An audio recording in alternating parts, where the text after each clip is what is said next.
Alors, après, vous me direz, il reste la notion de qualité.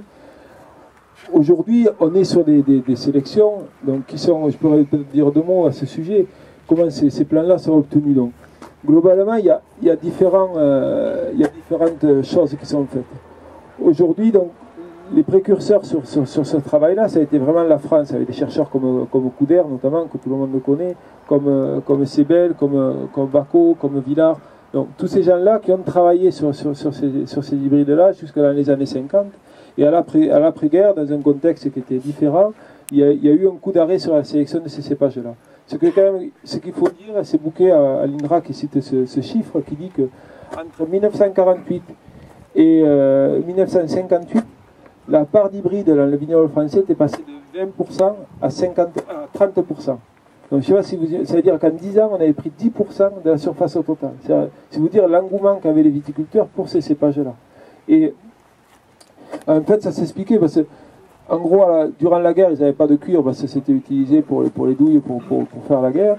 Donc la bouillie était vraiment très difficile à trouver. Donc les gens avaient pris goût à ces choses-là, avaient compris que quelque part, il y avait véritablement un intérêt à ces choses-là. Et donc ils avaient commencé à planter. Et puis il y a eu tout un débat entre de la surproduction avec des cépages qui pouvaient être utilisés dans des zones pas forcément viticoles, etc.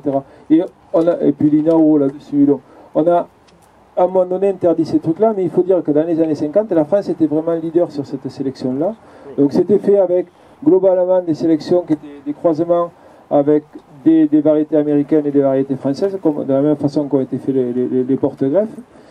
Et donc quand ce travail a été abandonné, il y a des Allemands surtout qui ont continué à travailler sur ces choses-là, et quelques gens dans les pays de l'Est. Voilà, parce que là aussi, il y avait une industrie chimique qui n'était pas trop développée, c'était un peu la seule solution. Donc, l'Institut de Fribourg en Allemagne, qui développe des variétés comme le Johanniter, le Muscaris, le Sauvigny gris, etc., travaille dans cette lignée-là, c'est-à-dire travaille dans la lignée des hybrides français. Le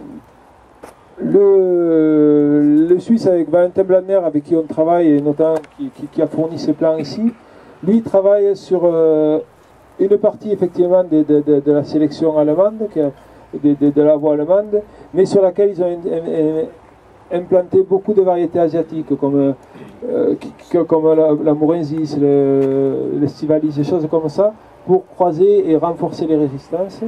Et après, il est très proche aussi des milieux de recherche américains. Et là aussi, il y a eu un peu de rotondifolia, des choses comme ça qui essaient d'être implantées sur ces choses-là.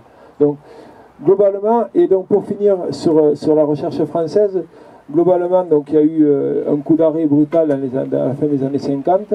Ça a été repris par quelqu'un que tout le monde connaît ici, certainement, c'est M. Alain Bouquet. Donc, qui lui est parti des recherches de M. Olmo, qui était un chercheur de l'université de Davis, qui avait fait un croisement très difficile avec rotondifolia.